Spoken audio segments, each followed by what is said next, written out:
Hello friends, welcome to my channel self made tutorial. आप यहाँ पे देखोगे आज हम जो प्रथम प्राथमिक शिक्षक जो बीपीएससी के थ्रू टीचर रिक्रूटमेंट होती थी 1993 के टाइम टू 1991 1999। सो उसका हम सीरीज़ जो देख रहे हैं उसमें हम आज देखेंगे फोर्थ सीरीज़। ठीक है, तो हमें स्टार्ट करते हैं 75 क्वेश्चन तक हमने कर लिया था। नेक्स्ट हम देखते हैं आगे।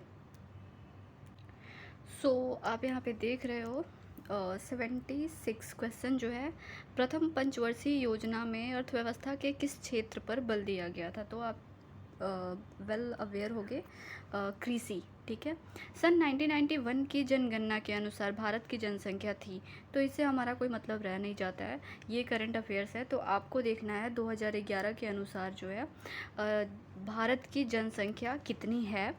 और नेक्स्ट अब अगर आप क्वेश्चन देख रहे हो तो ये भी जनगणना के सेंसस पे बेस्ड पे आधारित है, सेंसस रिपोर्ट।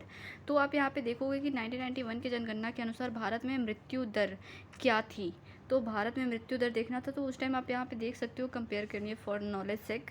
यहाँ पे देख सकते हो कि जो जनसंख्या थी आपका यहाँ पे दे रखा है 84.39, और यहाँ पे जो मृत्यु दर है भारत की, वो उस टाइम जो 1993 के टाइम जो थी वो 10.8 है।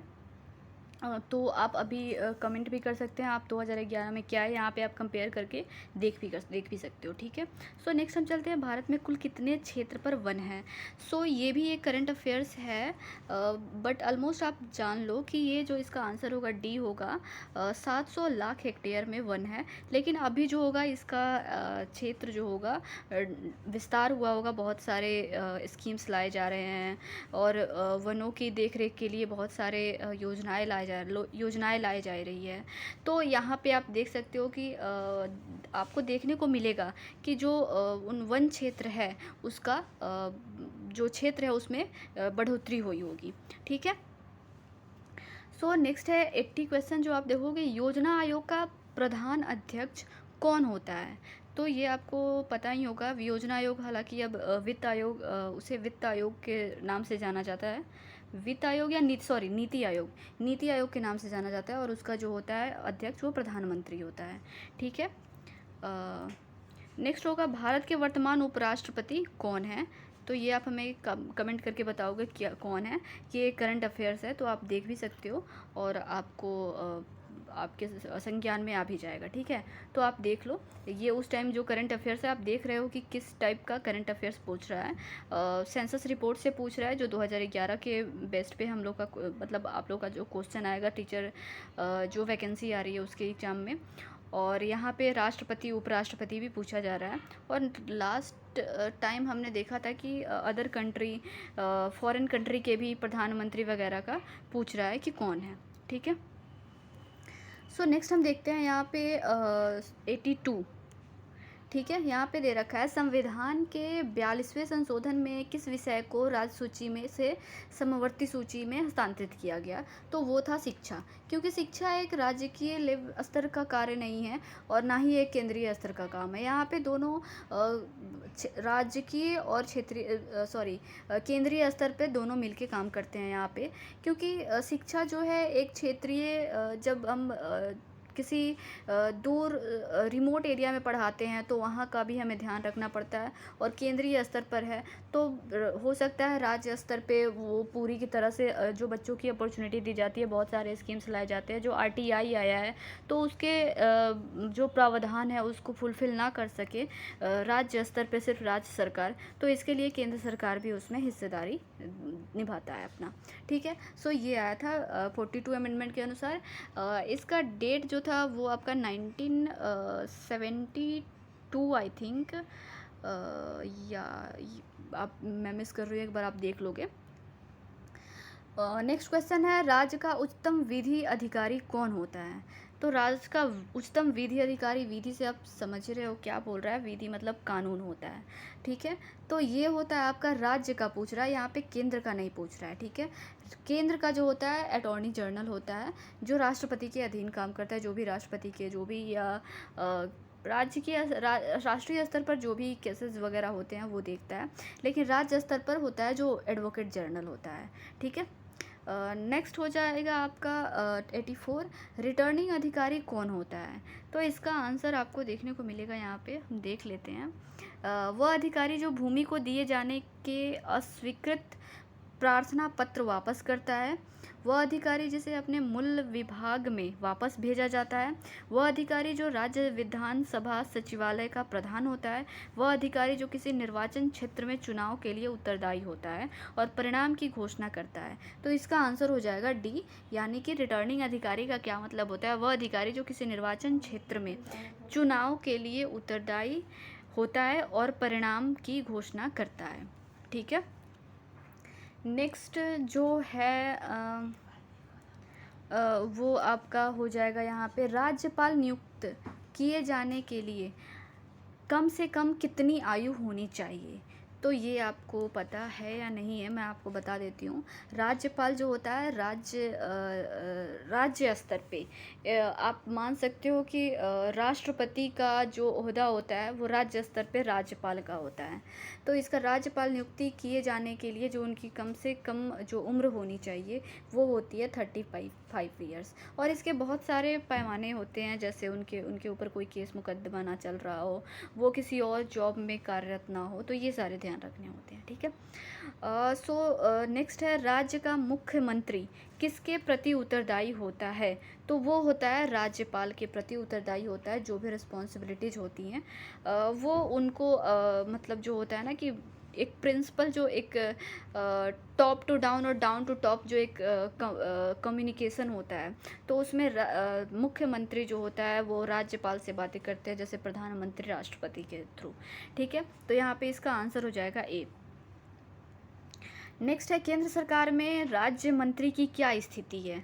केंद्र सरकार में राज्य मंत्री की, तो आपने सुना होगा राज्य मंत्री भी एक होते हैं।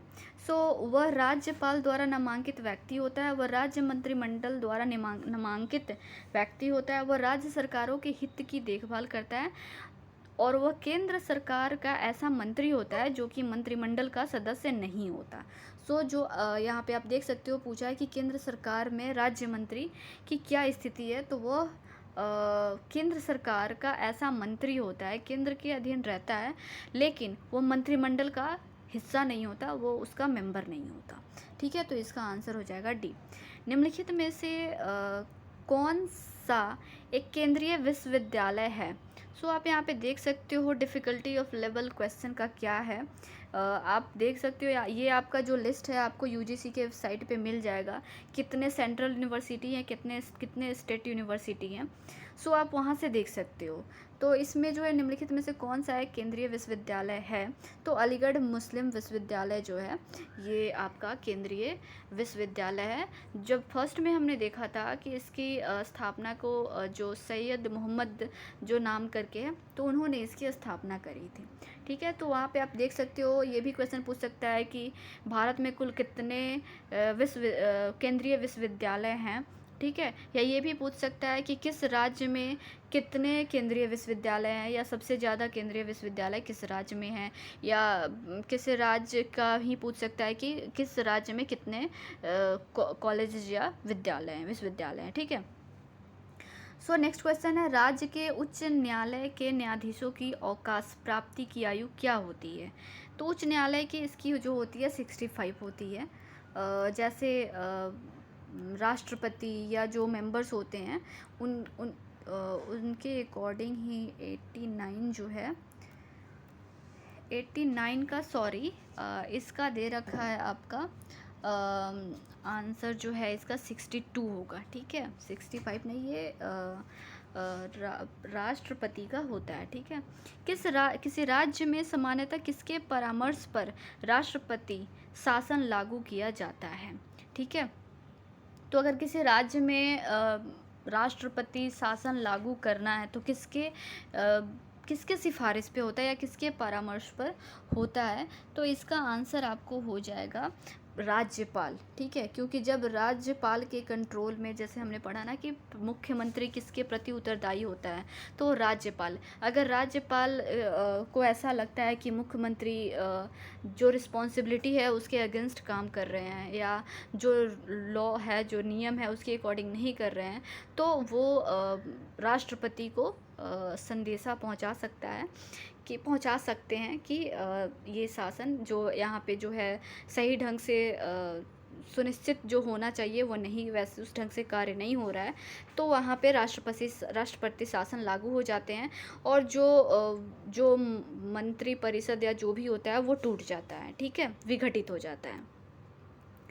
नेक्स्ट है, गोवा राज्य किस उच्च न्यायालय के क्षेत्राधिकार में है, ठीक है, तो गोवा राज्य किस उच्च न्यायालय के क्षेत्राधिकार में है, तो वो हो जाएगा आपका बम्बई के क्षेत्राधिकार में है।